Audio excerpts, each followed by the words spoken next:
بسم اللہ الرحمن الرحیم۔ السلام علیکم ورحمۃ اللہ وبرکاتہ۔ حدیث میں ہے کہ رات کے وقت نکاح کرنا سنت ہے۔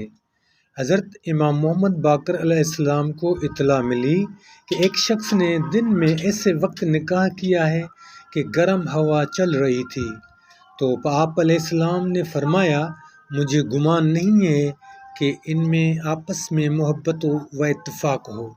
چنانچہ تھوڑے ہی عرصے کے بعد جدائی ہو گئی۔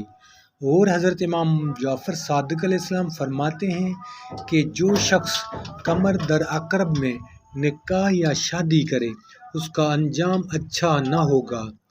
حضرت محمد مصطفیٰ رسول خدا صلی اللہ علیہ وآلہ وسلم نے فرمایا، ولیمہ پہلے دن ضروری ہے، دوسرے دن کوئی حرج نہیں، اور تیسرے دن ریاکاری۔ حضرت امیر المومنین علی بن ابی طالب علیہ السلام فرماتے ہیں کہ جمعے کا دن منگنی اور نکاح کا دن ہے۔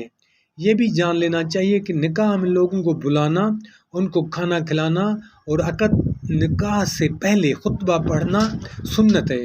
کتاب کا نام تہذیب الاسلام، مؤلف علامہ مجلسی رحمۃ اللہ۔